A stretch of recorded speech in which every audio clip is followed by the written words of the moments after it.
Morning all. Alright, so I want to talk about the New Jersey Devils, and this is a video that I made 5 years ago, and I'm hoping it's not 5 years before I have to make this video again.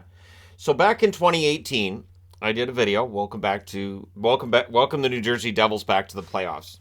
Title along those lines. And I even loaded it up this morning to take a look at the board that I had back then, and of course there's a whiteboard and it's covered in Akbar magnets, and I look at that whiteboard now and I say, that doesn't look like the way I'd organize it now.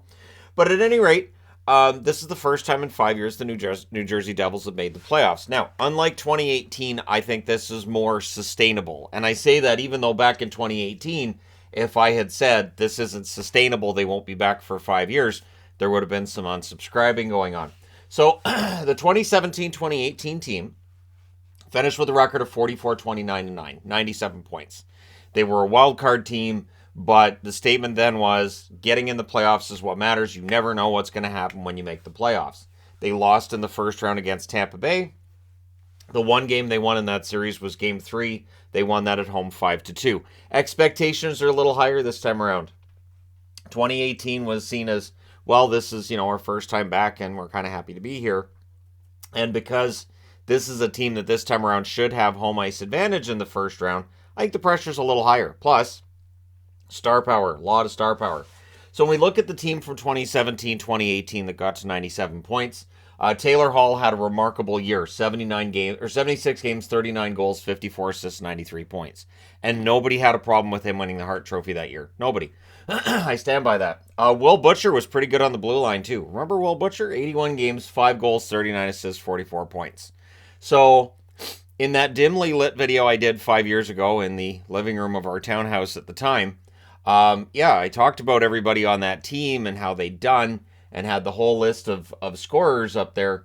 But let's talk about the goaltending from that team as well. You had Keith Kincaid, who in 41 games had a record of 26-10-3, 913 save percentage, and then Schneider. This is where Schneider, we started dealing with injury problems and all that, and it was hurting his numbers. He was 17-16-6 with a 903 save or 907 save percentage. So the goaltending was seen as being good, right? Kincaid comes out and he was pretty darn good for that team. And Taylor Hall having the best year. And remember, that was after he got to New Jersey from Edmonton. And everybody said, well, see, the New Jersey Devils fleeced the Oilers in that deal. Which we can go back and revisit at some point, too. But they did lose in the first round. Now, who's left over from that team? Not very many. By my count, 4. Now, there's the possibility there's others in the system and others who might have played. But I'm talking about from the playoffs, who appeared on that playoff squad. So you have Nico Hischier, very young at the time. He's far more experienced, a far better player now. Damon Severson, who I think was more prominent 5 years ago than he is now. Miles Wood, right about the same as he was 5 years ago in terms of his prominence on the team. And Jesper Bratt, who was struggling to get his spot on the team. And it's been an ongoing struggle for Jesper Bratt. It feels like he had to fight his way through various scenarios where he'd end up getting less ice time than he should have. Now, if you look at the difference between that team 5 years ago and now, it's pretty dramatic here. So their goal scoring was 2.96 per game, which was 15th in the NHL. Right now it's 3.49, which is 5th in the NHL. Their goals against per game, 2.93 back then, which was 17th. Now it's 2.70, which is 5th. So these numbers indicate scoring is definitely up in the NHL. Oh, and special teams, they've changed too. Back then, they were 21.4% on the power play, which was 10th. Pretty good, top 10. Now they're 21.3%, and it's 17th. So what I think is interesting with this season is that power plays have gotten a lot better, and so it's made teams who have a good power play look like they don't because the numbers have come up for everybody. And on the penalty kill, they're better. They went from 81.8%, which was 8th then, to 82.4%, which is 7th now. So the overall numbers are better. They're scoring more. Their special teams are honestly about the same, maybe even worse, again, when you look at the power play compared to how it was 5 years ago. And so I do think that because they clearly excel 5-on-5, their goal differential is very good. I think there's a good reason to be optimistic if you're a Devils fan. Carolina has not looked unbeatable over the last couple of months.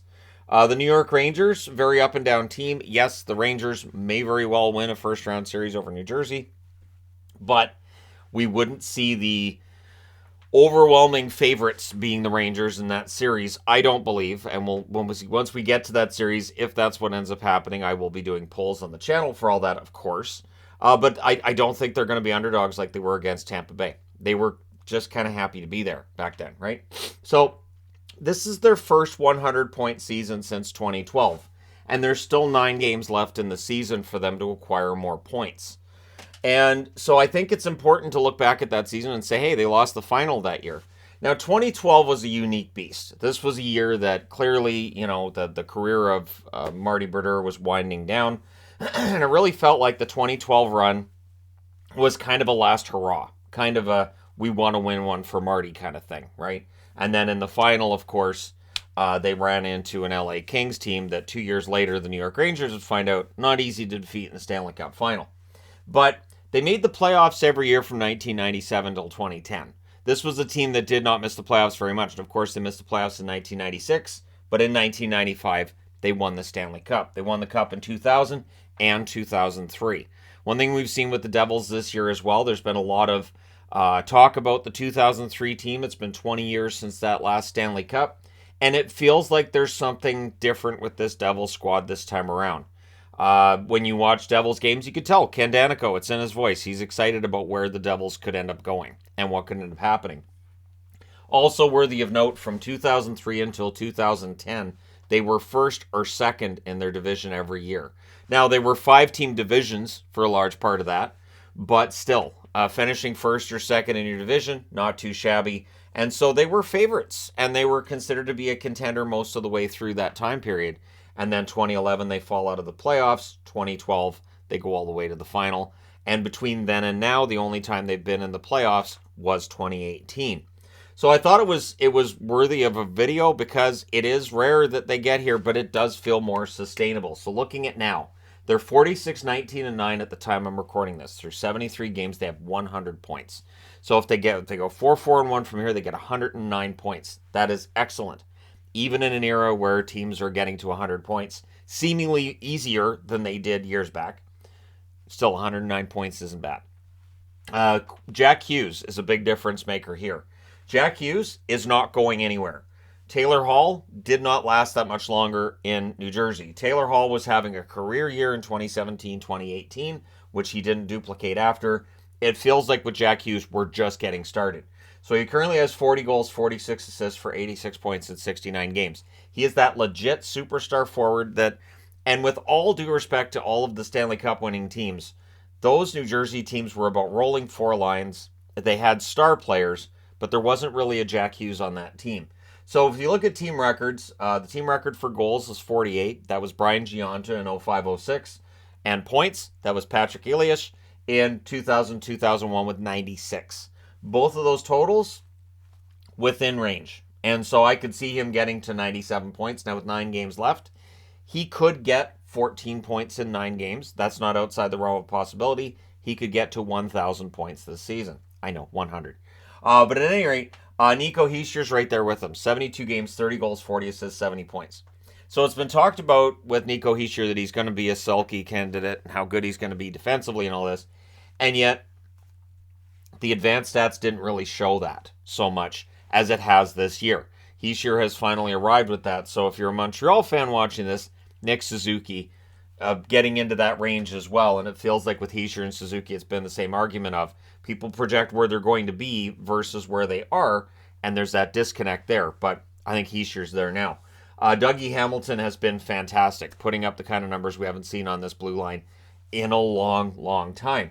19 goals, 49 assists, 68 points in 73 games. In fact, he could rewrite the record books when it comes to New Jersey Devils defensemen.